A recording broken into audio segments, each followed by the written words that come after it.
Okay, let's review the cards.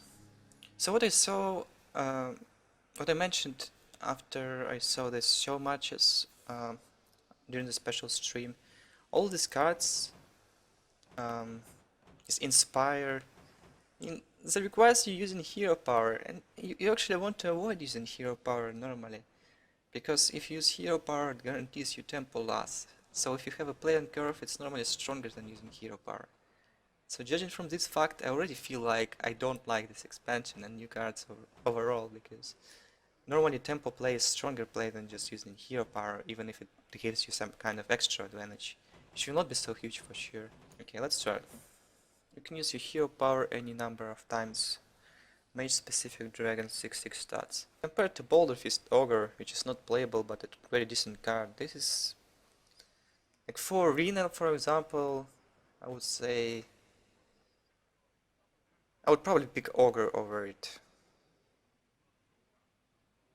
In Constructed, of course you can add cards which will grant you a synergy between your hero power and minions, so actually better than Ogre, but again, you don't play Ogre, right? Because it's not a good enough card, just so easy to counter.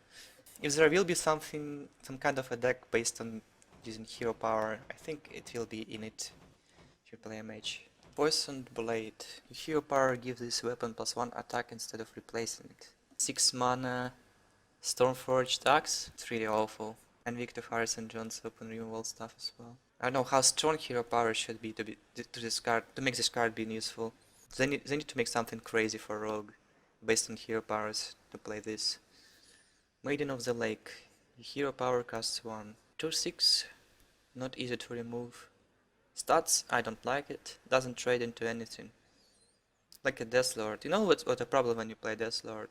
It just has 2 power. It doesn't trade into anything. Like Shredder it hits it and it's still alive. So basically like 4/1, 4/3. Who cares? No difference. Again, hero power costs 1. If there will be something based on hero powers, must have of course. Next is Champion Sarat. Inspire, add a random spell to your hand. Did you play a team brawl using Nefarian and Ragnaros? Nefarian had the same ability. Sometimes it's amazing, sometimes you get corruption or something like circular healing. Is it even worse? 2 mana spent? Is it even worse to spend 2 mana to get it? And you need to play hero power, so if you play it on turn 5 as a tempo play, just a Yeti for 5 mana, which is terrible. Which needs to be removed, but still, it's not a problem normally too. Inspire's quite strong with this card. Must have if something will be, if there will be a deck based on using hero power, of course. Skycap and Craig. Hope I pronounce it correct. Charge! Just 1 less for each friendly pirate. This card is pretty good, I guess. Again, if you play pirate-based deck. For 6 mana for 6 with charge for aggro deck is not bad. For 5 mana, 4 mana it's great. So I like it. 100 Bluff, Valiant. Give your totems +2 attack. Inspire too. It's all same. It's not a good card. It's all of those cards. They're not a good too. Let's say you play against Aggro Hunter and you have this in your hand. 3/6 for 5 mana. It doesn't do anything. I guess it makes your totem being threatening, right? Since you can inspire your totems on next turns. It's kind of has a semi-taunt, but it's a Sludge Belcher still. It doesn't have a taunt actually. Hunter can just unleash and kill you. He doesn't care about taunts, he actually likes them. Control matchup. There should be something to make aggro decks stop from being powerful. There should be more cards which will be good against aggro decks. Otherwise, all these cards, it doesn't make any sense. Aggro decks will be just everywhere, and no one will play this. Ball of Spiders. Summon 3/1/1 Webspinners. Nourish, which gives you 3/1/1s and draws you bad cards. Worse than usual. Well, it should work with Starving Buzzard. Here we go, Buzzard into Ball of Spiders. New combo. I don't know. Control Hunter Kappa. Totem Carver. +1/+1 for each friendly totem. It's a good card if you have a deck based on your hero powers. But even like a 5/5. 5/5 is decent. but it's not much better than just Pilot Rider. 6-6 better. You will see. They already given Shaman like this Fire Guard Destroyer. It's so good. Such a good 4-drop. Now they give Shaman this. Which basically like they say, okay, you don't use a card we gave to you in last expansion, it's not good enough to make Shaman playable, we will give you this, which basically doing the same job. It's a powerful 4-drop. It's good vanilla stats, and it applies a lot of pressure, as well as Fire Guard Destroyer does. Effigy. Secret. When a friendly minion dies, summon a random minion with the same mana cost. It's actually one card I like, and again it's a random card. The secret will actually be playable. I think it's really good, it's probably even stronger than Duplicate. If you play Duplicate, for example, any minions getting destroyed, you actually need to replay this minion. Effigy allows you to get an immediate value if your guy dies. So you play like a Sylvanas, you get a random 6 mana cost minion, it's good. You play Ragnar's, it's good. You play Healbot, you get a 5 mana guy, it's not bad. And you can get it from Mad Scientist for free, so it's even good for tempo decks, like put it instead of Mirror Entity. And what do we have? Uncannibal by Doomsayer, Explosive Ships and Unstable Goals. Like a Snake Trap. You can kill my guy, but no one said it's good for you, as it will decrease the board value anyhow. It's a really good secret. Fallen Hero. Your hero power deals 1 extra damage. Not a fan. Sorcerer's Apprentice is stronger. Hero power. That's the whole thematic of this expansion. If hero power minions will be useful, like Maiden of the Lake and so on, Fallen Hero will be good as well.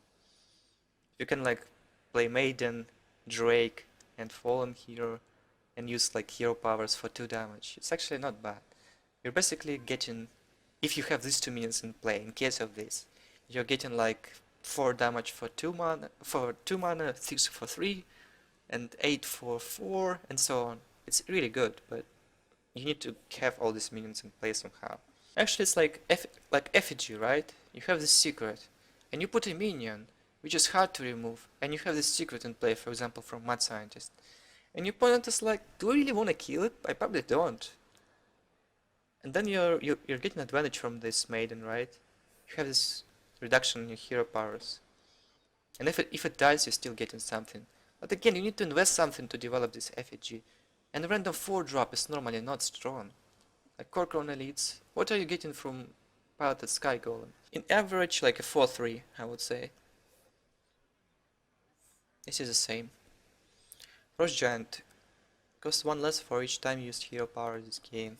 In order for it to be good, it should be worth at least 6 mana. So you need to use hero power 4 times. If you use hero power 4 times, I mean, realistically, right now if you use hero power 4 times in the game, until 6 mana you're just dead. Because if you use hero power so much, you're getting overwhelmed on the board. And it's a BGH target. If there will be some kind of grinder mage based on hero powers, it's probably a good minion to have. But other than that, not really. Coda Rider, Inspire summons a 3/5 War Coda. Everyone get in here. Okay, play mage, get Fallen Hero on the board, get a Drake, get a Maiden, play Coda Rider, have at least 9 mana. I guess you win the game then. But it will not happen. I think it's bad card. Just a 3/5 or 6 mana. If you play it like an 8-drop, like 3/5 plus 3/5 for 8 mana, I think Ragnar's is stronger. Luck and Lot. Each time you cast a spell, turn a random hunter card to your hand. So it will not be a spell. It might not be a spell. It might be a minion. Still not bad. Hunter cards are generally not bad. Class specific cards are decent. In worst case, you get like a boar, which is fine. Timberwolf, Hunter's Mark. It's not too bad. I need to play many spells in order to make it be useful. So it's like keep arcane shots, traps until you luck it load, and you kinda want to play hero power same time when you luck loading.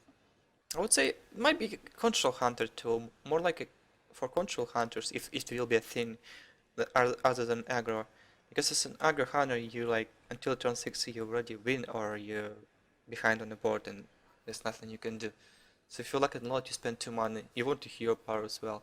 You like play 2 arcane shots and get random spells, random cards, which probably doesn't even represent any burst. That's questionable. But for Construct Hunter, game might be going until like very late game.